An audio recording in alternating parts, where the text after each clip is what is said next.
अस्सलामुअलैकुम, मैं मोहम्मद अवैस आपसे मुखातिब हूँ। आज की अपनी इस वीडियो में रिव्यू करूँगा CQ10 कैप्सूल्स का। CQ10 के हवाले से अक्सर मुझे सवाल होता है कि ये किस लिए इस्तेमाल करवाया जाता है, तो आज की अपनी इस वीडियो में मैं बयान करूँगा कि CQ10 के फ़वाइद क्या हैं, इसके नुकसानात क्या हो सकते हैं, तरीका इस्तेमाल क्या है, किन किन कंडीशन या किन किन मरीज़ों में इसका इस्तेमाल करवाया जाता है, ये सारी डिटेल इंशाल्लाह इस वीडियो में जानेंगे। लेकिन उससे पहले आपसे गुजारिश है, अगर आप चैनल पर नए हैं वीडियो को लाइक कीजिएगा और चैनल को भी सब्सक्राइब कर लें। तो चलते हैं अपने टॉपिक की तरफ। तो ब्रांड नेम है CQ10 और ये वाइडा लेबॉर्ट्रीज इसको बना रही हैं। कीमत की बात की जाए तो 1920 रुपये में 30 सॉफ्ट जेल कैप्सूल्स इस फॉर्म में आपको पाकिस्तानी मार्केट में अवेलेबल है।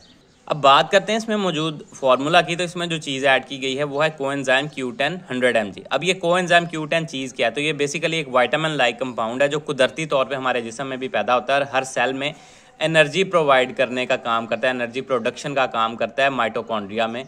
और इसका बेसिक मकसद ही यही है कि ये आपकी खुराक, ये जो हम खाते हैं, सप्लीमेंट्स वगैरह लेते हैं, उनको कन्वर्ट करे एनर्जी में और बॉडी के हर सेल तक पहुंचाए, ताकि हमारी बॉडी को जो ज़रूरत है ताकत या तवानाई की, जिस के ज़रिए बॉडी हमारी जो है मुकम्मल तौर पे फंक्शन करती रहे, वो प्रोवाइड करता है। इसके अलावा ये बड़ा एक तगड़ा एंटीऑक्सीडेंट भी है। अब अगर बात की जाए इसके फ़वाइद की, तो सबसे पहले ऐसे अफराद में यूज़ करवाया जाता है जिनमें बहुत ज़्यादा थकावट या कमज़ोरी जो महसूस करते हैं। तो चूँकि ये एनर्जी प्रोड्यूस करता है, एनर्जी को बूस्ट करता है, तो इसलिए इसका इस्तेमाल करवाया जाता है ताकत के लिए।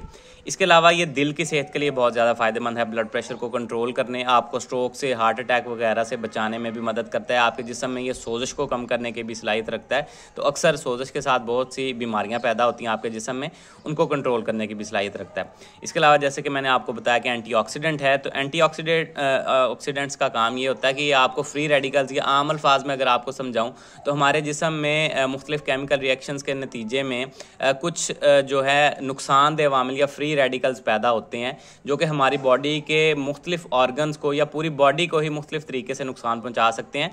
उनसे बचाने में या उनके नुकसानात को कम करने में ये फ़ायदेमंद है। इसके अलावा आपकी दिमागी सेहत के लिए बहुत ज़्यादा, ब्रेन हेल्थ के लिए बहुत ज़्यादा फ़ायदेमंद है। उम्र के साथ साथ जैसे आपकी सोचने की, समझने की, सीखने की या याददाश्त की जो कमज़ोरी है वो आना स्टार्ट हो जाती है, या आपका दिमाग आहिस्ता आहिस्ता कमज़ोर होना स्टार्ट हो जाता है, उसमें भी ये फ़ायदेमंद है। उसमें भी ये रुकावट पैदा करता है उम्र के साथ साथ जो मसाइल पैदा होते हैं।